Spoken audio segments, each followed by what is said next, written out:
नमस्कार, यो हो न्यूज 24 टेलिभिजन। स्वागत छ। जाजरकोट चिउरी गाउँको चोचे टोलले एकै दिन 14 जनाको सामूहिक दाह संस्कार गर्नु पर्यो। दलित बाहुल्यता रहेको यो बस्ती वर्षायाममा पहिरोको उच्च जोखिममा थियो। पहिले पनि बस्ती नै सार्ने विषयमा बहस नभएको होइन, तर भूकम्पले बस्ती मात्रै नभएर 14 जनाको ज्यान लिएपछि गाउँ शोकमा डुबेको छ भने सरकार र सरोकारवालामाथि प्रश्न उठेको छ।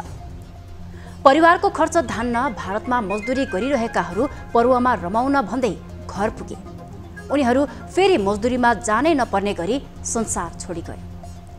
14 जनाको शव लस्करै दाह संस्कार गरेको गाउँ शोकमा त डुबेको छ नै, त्यहाँ बाजिकाले अब के खाने, कहाँ सुत्ने, पालमुनि कहिलेसम्म बस्ने, सरकार र दाताले दिएको राहतले कहिलेसम्म धान्ला, उनीहरू यस्ता प्रश्न र उत्तरको खोजीमा छन्।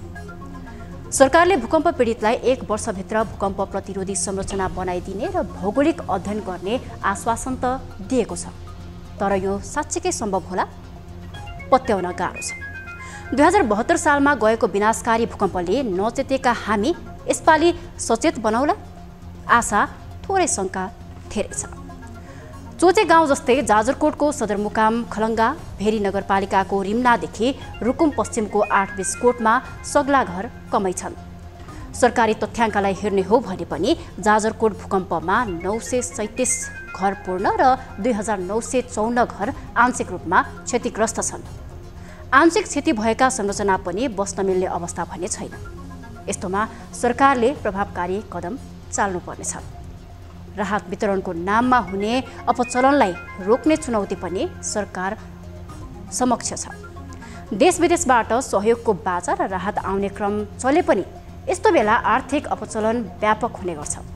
अझ भूकम्पका कारण पानीदेखि आहार विहारका कारण समस्या पैदा हुने र त्यसबाट संक्रामक रोग लाग्ने खतरा हुन्छ। चिसो पनि बिस्तारै बढ्दो क्रममा छ। वृद्ध र बालबालिका यसको प्रत्यक्ष जोखिममा हुनेछन्। यस्ता तमाम पक्षलाई केन्द्रमा राख्दै सरकारले कदम चालोस्। सहयोगी र दाताहरूले पनि सरकार मार्फत एक द्वार प्रणालीबाट राहतको काम गरून्। गरिबी, भूकम्पना र अत्यासको फाइदा उठाउँदै सामाजिक सञ्जालका भित्ताहरू रङ्गिने काम नहोन्। सबैले सहकार्य गरे यस्ता प्रकोपलाई सहज पार गर्नेछौँ। अब न्यूज 8 का हेडलाइन्स। अपचलन रोक्न जाजरकोट भूकम्पका पीडितलाई सरकारले एक द्वार प्रणालीबाट राहत वितरण गर्ने, 1 वर्षभित्र भूकम्प प्रतिरोधी संरचना निर्माण गर्ने प्रधान भनाए। संरचना सहित अझ प्रभावकारी ढङ्गले पुनर्स्थापनाको काम अगाडि बढाउनु पर्छ। भूकम्पमा परि ज्यान गुमाएका जाजरकोट चिउरी गाउँका 14 जनाको सामूहिक अन्त्येष्टि। 700 व्यक्ति घर बार विहीन। पर्व मनाउन भारतबाट आएका मजदुर सधैँका लागि अस्थायी। पश्चिम नेपालको पहाडी भाग भूकम्पीय दृष्टिकोणले उच्च जोखिममै। जाजरकोट भूकम्पले खतरा नटरेको विज्ञहरूको भनाई। ठूलो विनाशबाट जोगिन पूर्व तयारी आवश्यक। अनि सुरक्षित संरचनाहरू निर्माण गर्नुपर्ने अवस्था चाहिँ यो एकदमै नेपालमा सधैँ गर्नुपर्ने काम हो। हमास समूहको आक्रमणमा परि ज्यान गुमाएका पीडित परिवारले अझै पाएनन् सरकारी राहत। ऋण लिएर काजक्रिया। परिवारको सदस्य गुमाएको पीडासँगै राहतको पर्खाइ। तर कमाउने गरी खाने भाडा सरकारले कुनै ठाउँमा मेरो। र T20 विश्वकप छनौट भएको नेपाल उपाधि रक्षामा चुक्यो। सुपर ओभरबाट ओमान विजेता। विश्वकपका लागि नयाँ सुरुवातमा जुट्ने प्रशिक्षक र कप्तानको भनाई।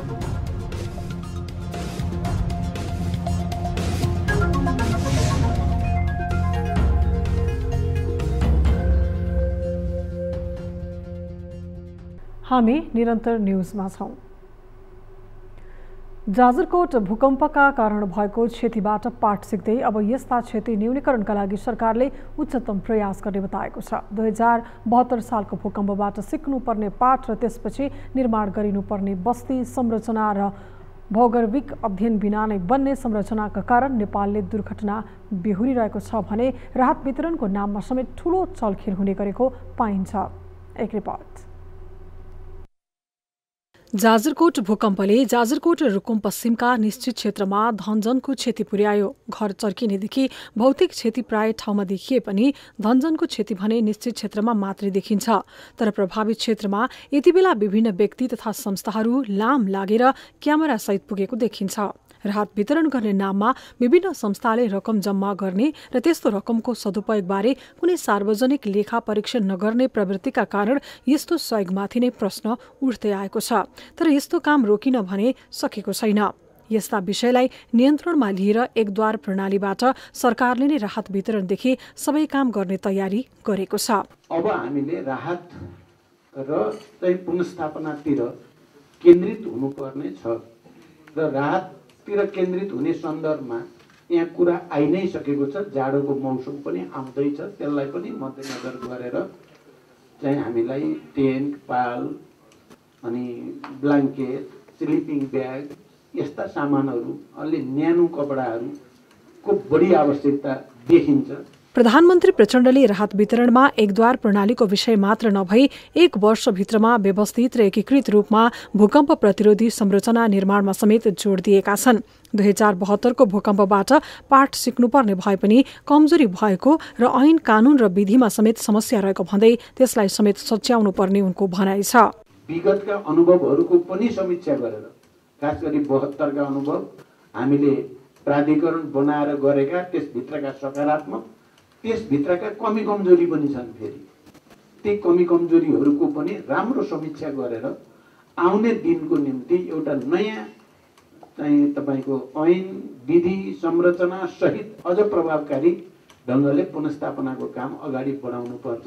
भूकम्पपछि बसेको मन्त्री परिषद बैठकले समेत पीडित परिवारलाई राहतदेखि घाइतेको निशुल्क उपचार गर्ने निर्णय गरेको छ। उद्धार राहत तथा खोजमा खटिएका सुरक्षाकर्मीलाई खाजाको व्यवस्था गर्ने समेत निर्णय गरिएको छ। खोज, उद्धार, तत्काल राहत र घाइतेहरूको निशुल्क उपचारमा प्राथमिकता दिने साथै भूकम्पबाट विस्थापित भएका परिवारलाई अस्थायी आवास र सुरक्षा प्रबन्ध, खानेकुरा सहितको सुरक्षा प्रबन्ध मिलाउने भन्ने पनि निर्णय भएको छ। जाजरकोटको रामीडाँडा केन्द्रबिन्दु बनाई गएको 6.4 म्याग्निट्युडको भूकम्पका कारण 157 जनाले ज्यान गुमाइसकेका छन् भने दर्जनौं घाइते छन्। केहीको काठमाडौँमा उपचार चलिरहेको छ भने नेपालगञ्ज, सुर्खेत, जाजरकोट, रुकुम पश्चिममा समेत घाइतेको उपचार जारी छ। भूकम्पमा परि पीडित बनेका माथि विभिन्न व्यक्ति, संस्था र विदेशी निकायले समेत सहयोगको घोषणा र बाछा गरिरहेका छन्। यस्तो सहयोग नेपालमा केही संस्था, सांसददेखि व्यक्तिले संकलन गरेर अपचलन समेत गर्ने गरेको आरोप लाग्दै आएको छ। जाजरकोट र रुकुम पश्चिममा क्यामेरा बोकेका सहयोगधारीहरू छ्यापछ्याप्ती देखिन थालेका छन्। सार्वजनिक लेखा परीक्षण समेत नगर्ने यस्ता कार्यमाथि रोक लगाउने गरी सरकारले एकद्वार प्रणाली अपनाउने तयारी थाले पनि यसलाई पूर्ण रूपमा नियन्त्रित र स्वचालित ढङ्गले सरकारले जिम्मा नलिए आर्थिक अपचलनदेखि थुप्रै समस्या देखिनेमा शंका छैन। न्यूज 24 टेलिभिजनका लागि ब्युरो रिपोर्ट। भूकम्पले जाजरकोटको दलित बस्तीमा शोक, भोक र समस्याले गाँजेको छ। दशैं तिहार मनाउन घर फर्किएकाहरू खुसी साट्ने बेला कोही आफन्तको क्रियाकर्ममा जुट्नु परेको छ भने कोहीले ज्यान गुमाइसकेका छन्। नलगाड नगरपालिका 1 चिउरी गाउँको चोचे टोलले मात्रै 14 जनालाई गुमाएपछि यहाँको अवस्था शब्दमा समेत वर्णन गर्न सकिने स्थिति छैन। एक रिपोर्ट। जाजरकोटको नलगाड 1 को दलित बस्तीमा सन्नाटा छाएको छ। गएको वर्षातको समयमा समेत जोखिममा रहेको नलगाडको चिउरी गाउँको चोचे टोलको दलित बस्तीमा भूकम्पले अधिकांश घरहरू ध्वस्त भए। घर भत्केका मात्र होइन, यी घरले यस टोलका 14 जनाको ज्यान लियो। 186 घरधुरी रहेको चोचे टोलका नागरिक घरबार विहीन बने। मृतकलाई दाह संस्कार गर्दा यो गाउँ स्तब्ध मात्रै बनेन, दशैं तिहार मनाउन घर आएकाहरू समेत भूकम्पको चपेटोमा परे। जीविकोपार्जनका लागि भारतमा रोजगारी गर्न गएकाहरू पर्व मनाउन भन्दै घर त फर्किए, तर उनीहरू भूकम्पकै कारण अस्ताए। उनीहरूको परिवारले अब कसरी जीवन गुजार्ला, अवस्था भयावह छ। जाजरकोट सदरमुकाम खलङ्गाबाट 1.5 घण्टाको दूरीमा रहेको चुचीटोलका केही घरहरू पूर्ण ध्वस्त नभए पनि बस्न लायक छैनन्। टेन्टको सहारामा मृतकको आत्मशान्तिको कर्म समेत गरिरहेको दलित बस्ती कारुणिक अवस्थामा छ। गाउँमा अधिकांश दलित समुदाय बस्दै आएको र वर्षामा समेत पहिरोले जोखिम पारेको यो टोललाई भूकम्पले स्वाहा बनाएको भन्दै बिलौना पीडित गरिरहेका छन्। चुचीटोलका 700 व्यक्ति घरबार विहीन बनेको बताइन्छ। उनीहरूले सरकारसँग गाँस बाँसको माग गरिरहेका छन्। यसरी ज्यान गुमाउनेमा 5 बालबालिका, 7 जना 20 वर्ष माथिका र अन्य 2 जना ज्येष्ठ नागरिक रहेको प्रहरीको भनाइ छ। 13 जनाको घटनास्थलमा मृत्यु भएको र 1 जनाको उपचारका क्रममा नेपालगञ्जमा मृत्यु भएको थियो। मृत्यु भएका अधिकांश व्यक्ति भारतमा रोजगारीका लागि गएर चाडपर्व मनाउन कर फर्किएका थिए। भूकम्पका कारण जाजरकोटको सदरमुकाम खलङ्गा बजारमा पनि कच्ची घरहरू ध्वस्त प्राय देखिन्छन्। भूकम्पले खलङ्गा बजारमा रहेका पुरातात्विक घरलाई समेत क्षति पुर्याएको छ भने पीडितलाई पालमुनि बस्नुपर्ने बाध्यता छ। यो सरकारी कार्यालयहरू, मालपोत, नापी कार्यालयहरू र तपाईँले देखिरहनु भएको छ यो दरबार होमस्टे लगायतका यी पौराणिक क्षेत्र जो जाजरकोटी दरबार पनि भन्ने गरिन्छ। 2वटा दरबारमा रहेका होमस्टे अनि खलङ्गा एफएम र मालपोत कार्यालय भग्नावशेष अवस्थामा रहेका थिए भने यता भेरी नगरपालिका 1 रिम्नाको अवस्था पनि खासै फरक भने छैन। भूकम्पले घर भत्काएपछि पीडितले ज्यान जोगाए पनि अन्नपातदेखि पशु चौपाया केही पनि नबचेको भन्दै बिलौना गरिरहेका छन्। भूकम्पमा पर्दा आँखामा सामान्य चोट लागेको देखाउँदै 1 जनाले अब सरकारले गाँसपासको व्यवस्था गरिदिए हुन्थ्यो भन्दै दुखेसो पोखेका छन्। रुकुम पश्चिमको 8 बिस्कोटको अवस्था पनि त्यस्तै कारुणिक छ। खाना गाँस पनि छैन। पुर्जीको मसित अल्त भ्या रहेछ त्यही ल्याउन उनी टोटो खुवायो बिहान भया कुरो अहिले पनि अल्त के पिठा दुध छ त्यही खान्छ होला। अहिले काजको के गर्नु। हुन त सरकारले भूकम्प पीडितको व्यवस्थापनका लागि सक्रियताका साथ काम गरिरहेको छ। तर एकै टोलमा एकै पटक 14 जनाको मृत्यु हुँदा र उनीहरूको सामूहिक अन्त्येष्टि गर्नु पर्दाको पीडादायी दृश्य भने हेरिसक्नुको छैन। न्यूज 24 टेलिभिजनका लागि ब्युरो रिपोर्ट। कर्णाली प्रदेशका 2 जिल्ला जाजरकोट भूकम्पबाट नराम्ररी प्रभावित बनेका छन्। 157 जनाको ज्यान जाने गरी आएको भूकम्पका पराकम्पहरू आउने क्रम अझै पनि जारी छ भने पश्चिम नेपाल अझै ठूला भूकम्पको जोखिममा रहेको विज्ञहरूले दावी गर्दै आएका छन्। यस्तो स्थितिमा कर्णाली प्रदेश सरकारको तयारी के कस्तो छ, राहत प्याकेजमा कसरी काम भइरहेको छ भन्ने विषयमा कुराकानीका लागि न्यूज 8 मा प्रत्यक्ष जोडिनु भएको छ कर्णाली प्रदेशका आन्तरिक मामिला तथा कानुन मन्त्री कृष्ण बहादुर जेसे। मन्त्रीज्यू, यहाँलाई न्यूज 8 मा स्वागत छ। धन्यवाद। हजुर, भूकम्पले जाजरकोट र रुकुम पश्चिममा ठूलो मात्रामा धनजनको क्षति भएको छ। मन्त्रीज्यू, त्यहाँ अब मानवीय सहायताका कामहरू यहाँहरूले कसरी सञ्चालन गरिराख्नु भएको छ? हिजो उद्धारको क्रममा पनि हामीले विशेष गरेर वीरेन्द्रनगर सुर्खेतको विमानस्थलबाट हवाई मार्ग मार्फत जाने हवाई साधनहरू मार्फत हामीले राहतका सामग्रीहरू पठाउने र त्यसपछि बिरामीहरूको उद्धार गरेर अस्पतालसम्म ल्याउने यो प्रकारले पनि हामीले केही राहत सामग्रीहरू पठाइसकेका थियौँ। अब हिजोदेखि नै हामीले उद्धार सँगसँगै राहतको काम पनि हाम्रो चाहिँ सँगसँगैको दायित्व हो भनेर हामीले चाहिँ हामीसँग जे जस्तो सामग्रीहरू थियो, जे थियो हामीसँग अद्यावधि रहेको चाहिँ त्यसलाई हामीले पठाउने काम गऱ्यौँ। त्यसै गरी सँगसँगै हामीले धेरै टाढाबाट ढुवानी गरेर ल्याउनु पर्ने कुरा पनि भूकम्प जानासाथ हामीले सरकारसँग रहेको, साझेदार निकायहरूसँग रहेको सामग्रीहरू पनि हामीले चाहिँ त्यसलाई छिटोभन्दा छिटो ढुवानी गरेर सम्बन्धित स्थानसम्म पुर्याउनलाई हामीले चाहिँ तत्कालै निर्णय गरेर उहाँहरूसँग परामर्श पनि गऱ्यौँ। सरकारको तर्फबाट हामीले चाहिँ त्यति बेला नै हामीले त्यसतर्फ पठाइसकेका थियौँ। अब अहिले चाहिँ विशेष गरेर 2 रात नागरिकहरूले त्रिपाल मुनि बस्ने अवस्था हामीले सृजना गर्न सकेनौँ, किनभने पहिलो काम उद्धारको काम थियो। त्यो उद्धारको काम 1 दिनभरि हामीले चाहिँ कुशलतापूर्वक गरेका छौँ।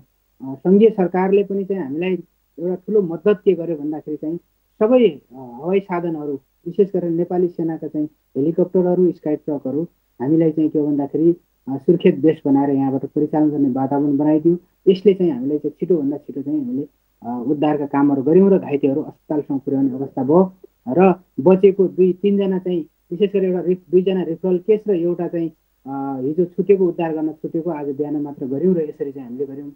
अब राहतको कुरा चाहिँ अहिले तपाईँलाई भन्दाखेरि हाम्रो करिब हाम्रो चाहिँ 4000 घर परिवारलाई पुग्ने राहत सामग्रीहरू जिल्लामा पुगिसकेको छ।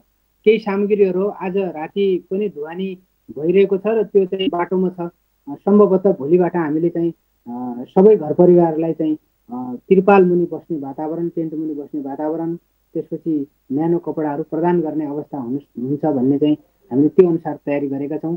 जस्तो हिजो र आजसम्मका गतिविधिहरू सरकारले कसरी काम गरिरहेको छ भनेर जानकारी गराउनु भयो। यति हुँदाहुँदै पनि अहिले अब यो चिसोको मौसम छ, हिजो आजसम्म तपाईँहरूले उद्धारको काममै व्यस्त भयो, त्यस कारणले गर्दाखेरि त्रिपाल मुनि बस्ने वातावरण पनि बनेन भन्दै गर्दा अब जसको ज्यान गयो ती ज्यान गुमेकोहरूको ज्यान त फर्किँदैन, तर बाँच्नुपर्नेहरूका लागि उनीहरूको भविष्य कसरी बाँच्ने भन्ने किसिमको एउटा चिन्ता पनि अब बढेको देखिन्छ। यो चिसोको मौसममा उनीहरूलाई सुरक्षित रूपमा उनीहरूले बाँच्न पाउने अधिकारको चाहिँ रक्षा गर्नु चाहिँ सरकारको अर्को प्रमुख दायित्व हुन्छ। वृद्धहरू बालबालिकाहरू पनि छन्, त्यसतर्फ चाहिँ यहाँहरूको तदारुकता अब कसरी चाहिँ व्यापक भन्छ त्यो चाहिँ चासोको विषय बनेको छ। त्यो बारेमा अलिकति प्रश्न पारिदिनुहोस् न। हो, यसैलाई मध्यनजर गरेर हामीले विशेष गरेर यो अब प्रतिकूल मौसमलाई अलिकति चाहिँ छलेर न्यानो प्रदान होस् भन्ने हिसाबले न्यानो कपडाहरू, त्यसपछि कम्बलहरू लगायतका चाहिँ अरू लगाउने कपडाहरूको सन्दर्भमा पनि हाम्रो चाहिँ त्यसतर्फ गइसकेको छ। त्यसै गरी अब खाद्यान्नको कुरा विशेष गरेर संवेदनशील चाहिँ उमेर समूहको रूपमा रहेको वृद्ध बालबालिका, त्यसपछि चाहिँ अनि अलिकति चाहिँ गर्भवती महिलाहरूको सन्दर्भमा विशेष ध्यान दिनुपर्छ भनेर हामीले चाहिँ घुम्ती ढङ्गले चाहिँ स्वास्थ्यकर्मीहरूको परिचालन पनि भइरहेको छ। एक हिसाबले के देखियो भन्दाखेरि अब अलिकति अब तपाईँहरूसम्म पनि आएको होला, एकातिर उद्धारको काम चलिरहेको छ, अर्कोतिर चाहिँ यो अहिले चाहिँ अलिकति प्रचारबाजीमा रमाउनेहरूले कहिलेकाहीँ भनिदिइहाल्छन्, कहिलेकाहीँ लेखिदिइहाल्छन् कि चाहिँ के हो भने सरकारै छैन अथवा चाहिँ केही कामै भए छैन जस्तो गरेर हामी चाहिँ के हो भन्दाखेरि 24 घन्टा राहत तथा उद्धारका कामहरूमा खटिरहेका छौँ। त्यस कारणले गर्दाखेरि होइन म तपाईँको चाहिँ टेलिभिजन मार्फत पनि के आग्रह गर्न चाहन्छु भन्दाखेरि यस्तो संवेदनशील अवस्थामा चाहिँ कसैले पनि चाहिँ के हो भने अनर्गल प्रचारको बाटो नलिउँ, किनभने यस्तो बेला हामी सबैले मानवीय संवेदनशीलतालाई ख्याल गरेर जहाँ पुगेको छैन त्यहाँ सहयोग गर्ने हो।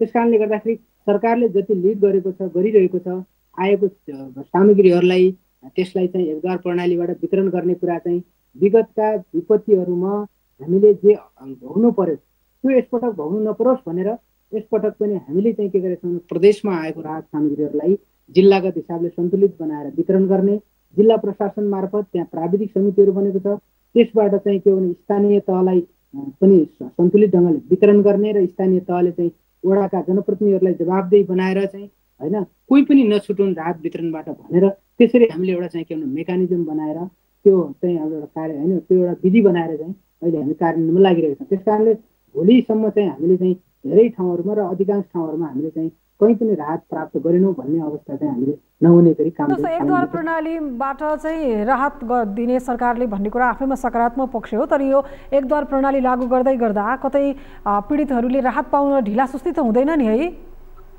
होइन, यस्तो छ तपाईँले भने जस्तो एकद्वार प्रणाली भनेको हामीलाई सामान बुझाऊ अनि त्यसपछि हामीले पुर्याउँछौँ भनेको होइन।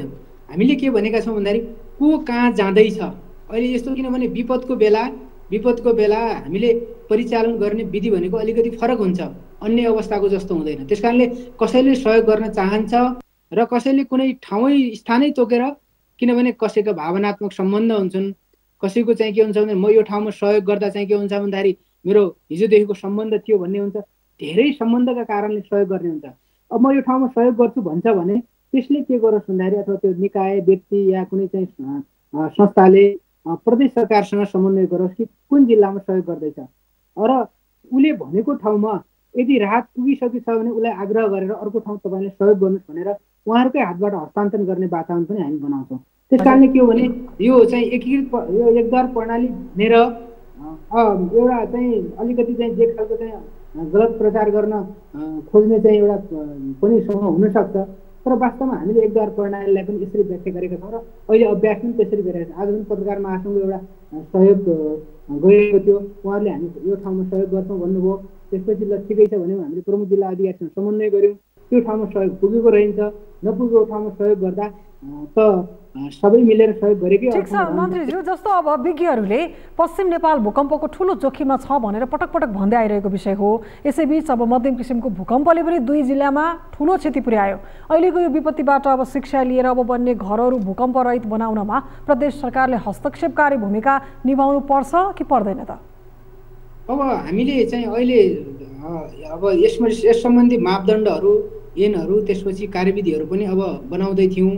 अब यो बिचमा हामीलाई एउटा ठुलो शिक्षा पनि प्राप्त भयो र सम्भावित हिसाबले हेर्दाखेरि पश्चिम नेपाललाई एउटा ठुलो चाहिँ के भने रिस्क जोनमा पनि राखेको छ। हामीले के भनेका छौँ भन्दाखेरि अब एउटा चाहिँ के भने कडा मापदण्ड बनाएर कडाइपूर्वक पालना गर्नुपर्छ। कच्ची घर निर्माण गर्दा पनि कम्तीमा सुरक्षित हुने प्रकारले बनाउन सकोस् भन्ने हिसाबले। त्यसकारणले के देखिन्छ भन्दाखेरि हामी अब सरकारले आवश्यक निर्णय गरेर यसतर्फ जस्तो पुनर्निर्माण गर्दाखेरि होस्, नयाँ घर बनाउँदाखेरि होस् अथवा पुराना घरहरू रिप्लेस गरेर उसले चाहिँ नयाँ घर बनाउँदाखेरि पनि हामीले चाहिँ के भन्दाखेरि नागरिकहरूलाई त्यो खालको सचेतना पनि दिने, ती संहिताहरू पालना गर्नको लागि पनि हामीले चाहिँ के भने बाध्यकारी बनाउने, त्यस खालको चाहिँ एउटा चाहिँ हामी पहल कदमी लिने, त्यो चाहिँ हाम्रो सोच छ र हामीले त्यो छलफल पनि गरिरहेका छौँ। हजुर, अब यो संहितामाथि पटक पटक प्रश्न उठ्छ। जाजरकोटकै कुरा गर्ने हो भने पनि यो भूकम्पले चोचे गाउँको अवस्था त मन्त्रीज्यूलाई राम्रैसँग थाहा छ होला। अब यो अवस्थाबाट उनीहरूलाई माथि ल्याउनको लागि, यो पीडाबाट मुक्त गर्नको लागि तत्काल चाहिँ के छ? आजै मात्र पनि सामूहिक रूपमा मृतकहरूको दाह संस्कार गरियो, निकै हृदय विदारक दृश्यहरू पनि देखिए। के छ मन्त्रीज्यू यसमा? एकदम वास्तवमा म पनि चाहिँ 8-20 कोट गएको थिएँ, त्यसपछि जाजरकोटको अवस्था पनि हेरेँ। सामूहिक दाह संस्कार गर्दाखेरि एक प्रकारले चाहिँ के हुन्छ भन्दाखेरि चाहिँ होइन त्यो देख्नेलाई एकदम यस्तो महसुस हुन्छ कि अब यो कुरा चाहिँ एउटा चाहिँ भावनात्मक कुरा हुँदाहुँदै पनि हामीले भनेको के देखिन्छ भन्दाखेरि संहिताले केही धेरै राम्रो कुरा पनि भएको छ। जस्तो हिजोको अवस्था होइन, जो एउटा महाभूकम्प आयो, त्यो नेपालको महाभूकम्पको बेला हामीले भोग्नु परेको चाहिँ अवस्था र अहिलेको अवस्था हेर्दाखेरि यति छिटो चाहिँ उद्धार भएको एउटा चाहिँ पहिलो। अब संहिताले तीन तहको समन्वय गरेर काम गर्नलाई एउटा सहजता पनि बनाएको छ। कहिलेकाहीँ जटिलता हेर्नुहोस्, मैले अब तपाईँ मार्फतै भन्नुपर्छ। अब सङ्घीय सरकार छ, अब यहाँ चाहिँ प्रदेशको अगाडि चाहिँ एउटा वेयर हाउस छ, वेयर हाउसमा गृह मन्त्रालयको एउटा चाहिँ के भने विपद सामग्री गरेको भण्डार छ। त्यो भण्डारबाट हामीले हिजोदेखि चाहिँ के भने पत्राचार गर्दा मौखिक रूपले भन्दा पनि अहिलेसम्म चाहिँ के भन्दाखेरि हामीलाई त्यहाँबाट चाहिँ टेन्टहरू निकालेर ती पीडितका ठाउँ होइन पीडित परिवारहरूसम्म पुर्याउने चाहिँ हामीलाई अनुमति प्राप्त भएको छैन। त्यो किन भयो भन्दाखेरि त्यो चाहिँ अब उहाँहरूले जान्नु होला, तपाईँले गृह मन्त्रालयमा सोध्नुहोस् होइन। वास्तवमा यो के देखिन्छ भन्दाखेरि पीडा चाहिँ कि त मलाई भयो भने कि तपाईँलाई भयो भने तपाईँले अनुभूति गर्ने हो, कि मलाई भने मैले अनुभूति गर्ने हो। जसले पीडा अनुभूति गरेको छ त्यसको पीडासँग नजिक हामी छौँ र हामीले चाहिँ के हो भन्दाखेरि तत्काल गर्नुपर्छ भनेर हिजो कतिपय अवस्थामा हेर्नुहोस् हामीले के भएन भन्दाखेरि हामीले खाद्यान्न समेत पठाउनु पर्ने अवस्था आयो कि सुरुमा त चाहिनुपर्ने लजिस्टिक हो नि त, तर सुरुमा खाद्यान्न पठाउनु पर्ने अवस्था आयो। किनभने हेलिकप्टरहरू जाँदै थियो, हेलिकप्टरमा हामीले के पठाउने भन्दाखेरि गृह मन्त्रालय मार्फतमा रहेको वेयर हाउसबाट केही चाहिँ विपद त्यति बेला चाहिँ के लजिस्टिक सामग्रीहरू पठाउँ भनेर हामीले भन्दाखेरि समेत अनुमति प्राप्त भनेर त्यो आजसम्म पनि छैन। म यति पीडादायी अवस्थामा छु कि तपाईँलाई होइन अहिले चाहिँ होइन यो चाहिँ होइन सङ्घीय सरकार समिति पोस्ट सामान्य प्रधानमन्त्री हामी नउठ्दै आएर होइन उद्धारमा खट्नुभयो र उहाँले आफ्नो हेलिकप्टरलाई पुरै उद्धारमा लगाउनु भयो।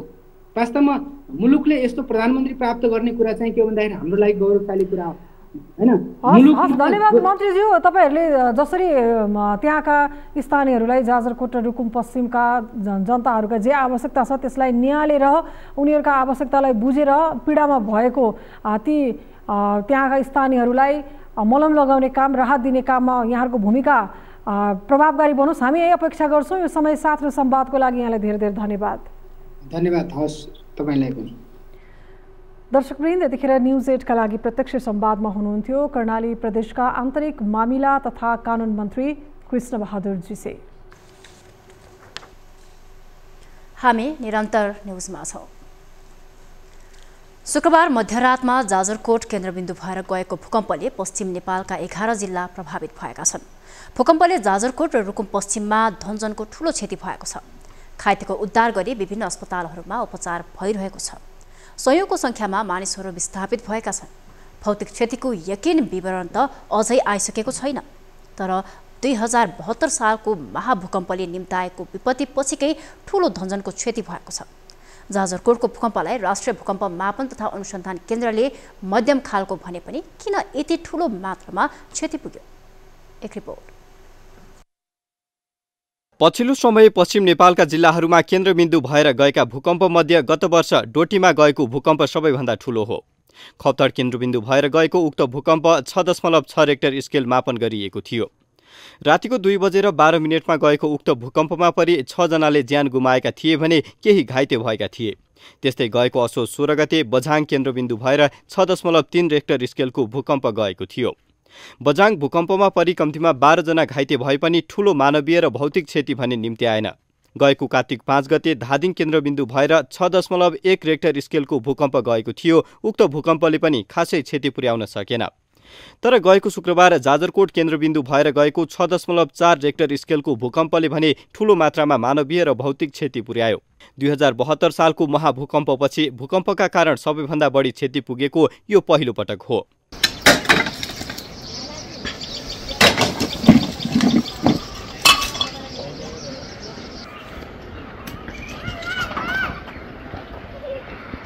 पश्चिम नेपालमा पछिल्लो समय गएको भूकम्पहरूमध्ये गएको वर्ष डोटी केन्द्रबिन्दु भएर गएको भूकम्पपछिको अर्को ठूलो भूकम्प हो जाजरकोटको।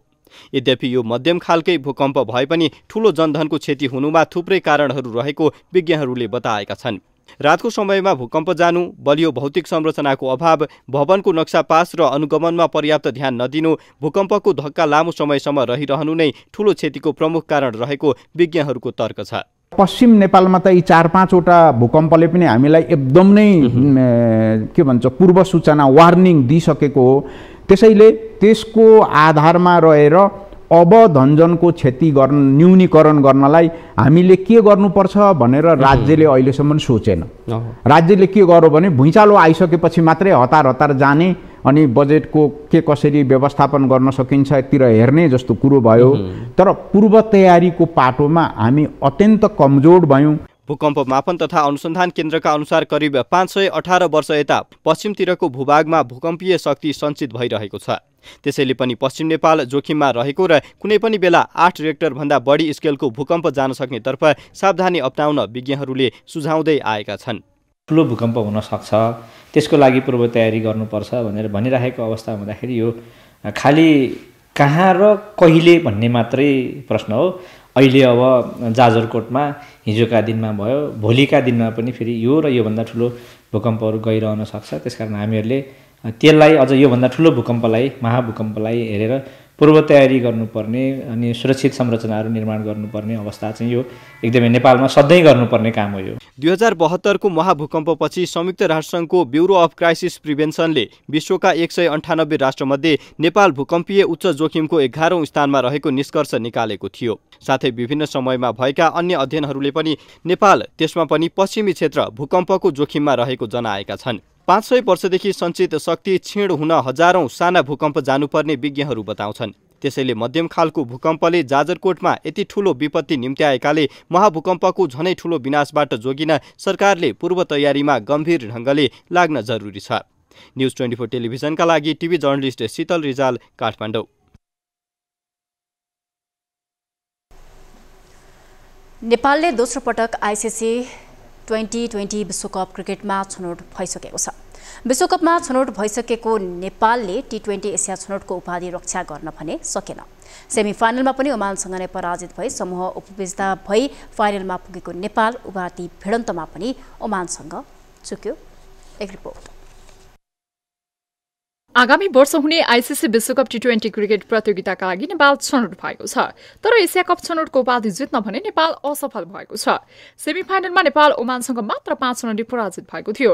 सेमिफाइनलमा बेहोरेको हारको बदला लिने नेपाललाई अवसर थियो। तर आइतबार भएको उपाधि भिडन्तमा पनि नेपाल ओमानसँग पराजित भई उपाधिबाट चुक्यो।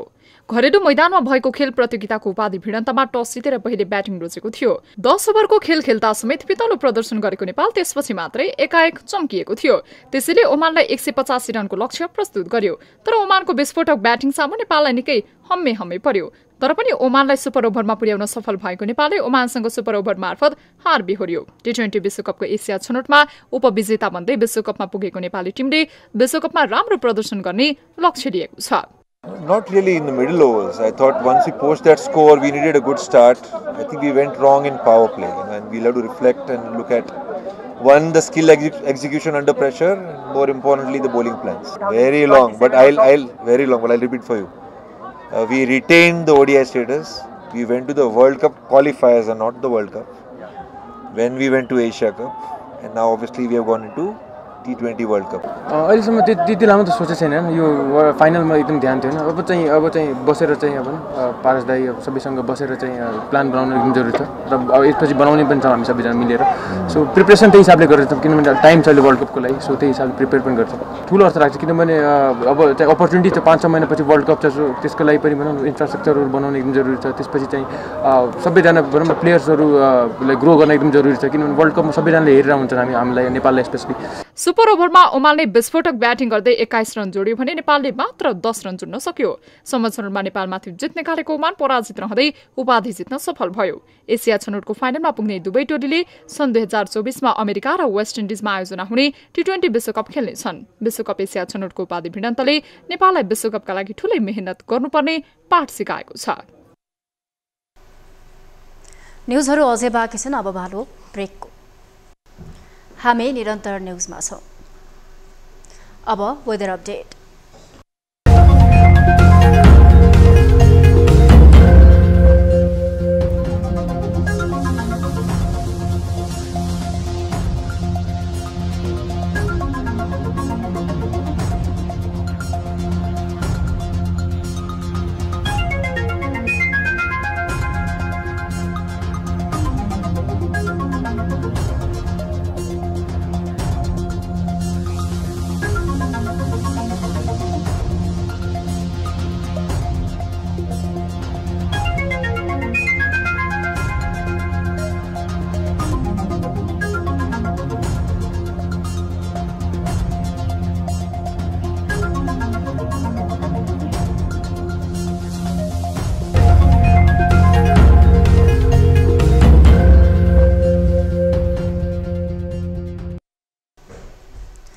अब न्यूज 8 को अन्त्यमा पुनः हेडलाइन्स। अपचलन रोक्न जाजरकोट भूकम्पका पीडितलाई सरकारले एक द्वार प्रणालीबाट राहत वितरण गर्ने, 1 वर्षभित्र भूकम्प प्रतिरोधी संरचना निर्माण गर्ने प्रधानमन्त्रीको भनाइ। अझ प्रभावकारी ढंगले पुनर्स्थापनाको काम अगाडि बढाउनुपर्छ। भूकम्पमा परि ज्यान गुमाएका जाजरकोट चिउरी गाउँका 14 जनाको सामूहिक अन्त्येष्टि, 700 व्यक्ति घर विहीन, पर्व मनाउन भारतबाट आएका मजदुर सधैँका लागि अस्थायी।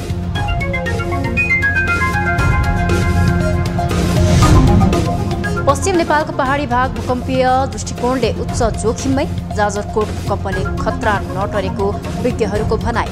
ठूलो विनाशबाट जोगिन पूर्वतयारी सुरक्षित संरचनाहरू निर्माण गर्नुपर्ने अवस्था चाहिँ यो एकदमै नेपालमा सधैँ गर्नुपर्ने काम हो। हमास समूहको आक्रमणमा परि ज्यान गुमाएका पीडित परिवारले अझै पाएनन् सरकारी राहत, ऋण लिएरै काजक्रिया, परिवारको सदस्य गुमाएको पीडासँगै राहतको पर्खाइ। तर कमाउने गरी खाने भाडा सरकारले कुनै ठाउँमा मेरो र टी20 विश्वकप छनौट भएको नेपाल उपाधि रक्षामा चुक्यो। सुपर ओभरबाट ओमान विजेता, विश्वकपका लागि नयाँ सुरुवातमा जुट्ने प्रशिक्षक र कप्तानको भनाइ।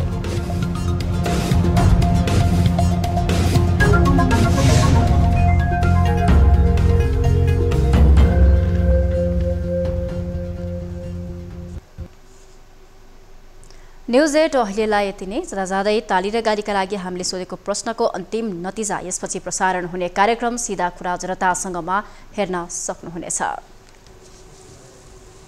थप न्यूजका लागि हाम्रो वेबसाइट www.news24nepal.com हेर्नुहोला।